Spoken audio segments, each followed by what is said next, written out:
जितनी खूबसूरत शाम थी उतनी ही खूबसूरत पार्टी भी। उधर आसमान में हल्के फुल्के बादल बिखरे थे। सूरज की ढलती हुई किरणें बादलों पर कुछ इस तरह पड़ रही थीं कि वो सतरंगी हो गए थे। जब से रीमा को माँ के कैंसर का पता चला है तब से उसका मन और भी परेशान हो गया है। हालांकि डॉक्टर ने कहा है कि उनके कैंसर का पूरी तरह से इलाज संभव है, इलाज चल भी रहा है, पर जाने क्यों उसका किसी भी चीज़ में मन नहीं लगता। दोस्त रिश्तेदार सब हर तरीके से उसका मन बहलाने की कोशिश करते हैं, और ऋषभ तो चाहता ही नहीं कि वो उसे एक पल के लिए भी अकेला छोड़े। तब से रट लगाए हुए है, चलो तुरंत सगाई और फिर शादी कर लेते हैं। मैं तुम्हें और तुम्हारी माँ को इस हालत में अकेले नहीं छोड़ना चाहता, मगर रीमा जल्दी शादी करना तो दूर, ऋषभ से शादी करने का फैसला तक नहीं कर पा रही है। इस बात को ऋषभ भी जानता है, मगर जाने क्यों मानने को तैयार नहीं। आसमान सतरंगी था और रीमा दूर खड़ी उन सतरंगी रंगों को देख रही थी, उनमें खोई हुई थी। पार्टी में उसे कोई दिलचस्पी नहीं थी। हालांकि ये लॉन शहर के सबसे खूबसूरत लॉन में से एक था, आर्टिफिशियल सजावट से भरपूर।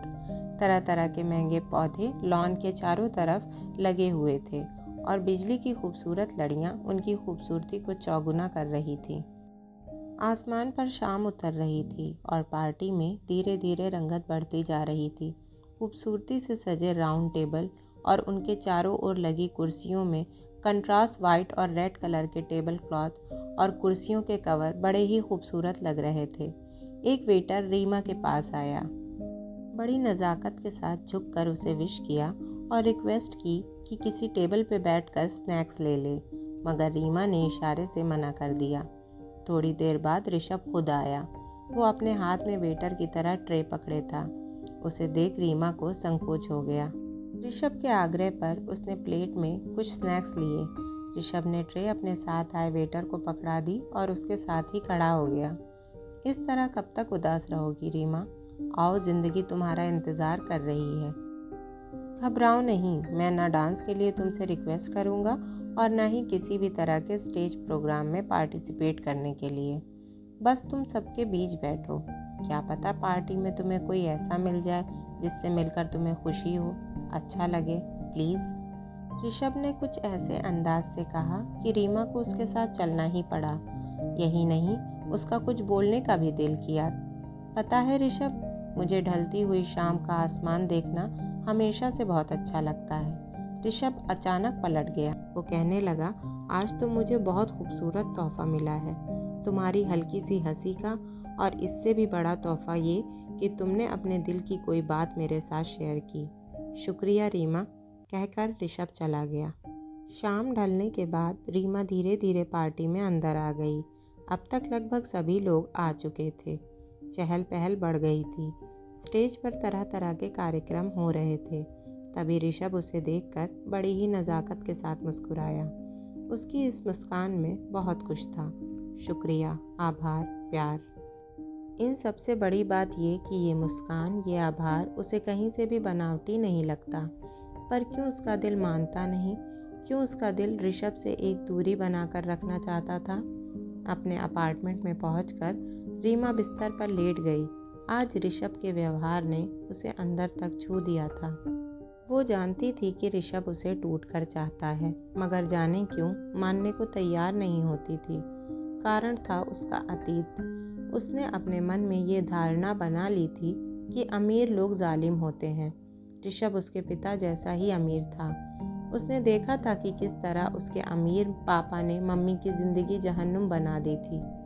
होश संभालने के साथ ही महसूस की थी मम्मी के साथ होने वाली नाइंसाफ़ियाँ। दादी, बाबा और पापा के ताने। मम्मी को तंग किया करते थे पापा। धीरे धीरे माँ पापा का अतीत उसके सामने खुला था। वो बड़ी होने से बहुत पहले समझदार हो गई थी और सब कुछ समझने लगी थी। उसकी माँ उसी की तरह ही बहुत खूबसूरत थी। उनकी खूबसूरती पर फिदा होकर उसके पापा ने उनसे शादी की, जो कि बहुत ही रईस ख़ानदान के थे।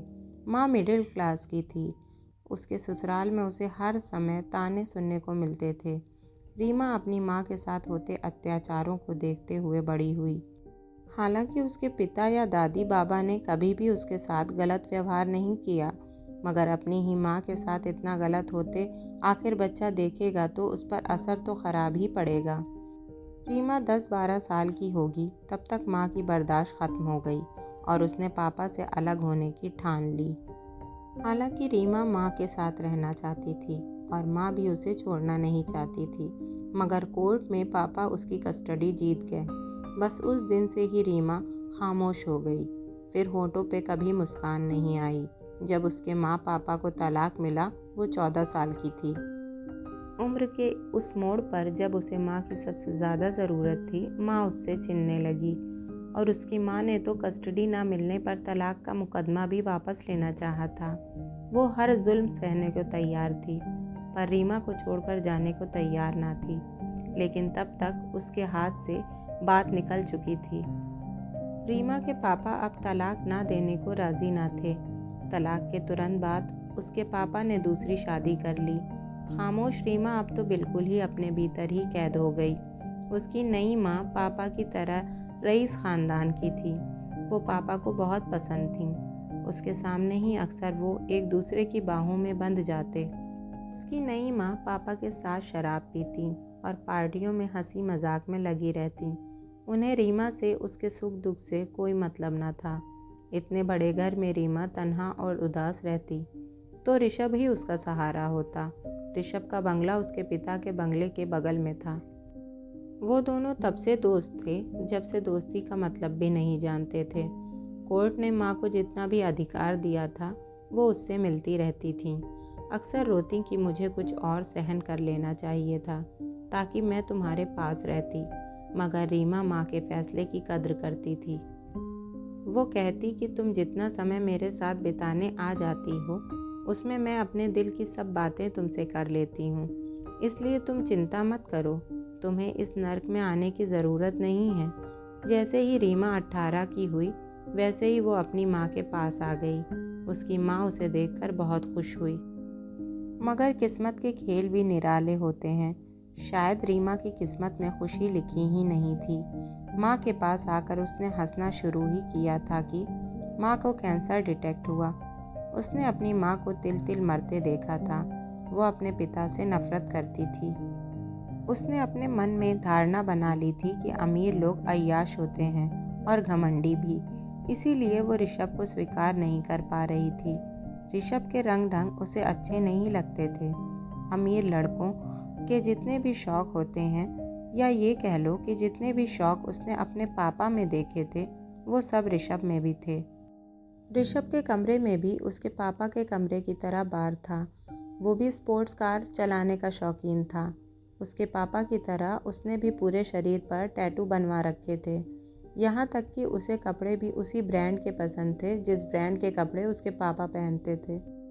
उसके माँ पापा के तलाक के बाद ऋषभ ने दोस्त होने का फ़र्ज़ अच्छे से निभाया।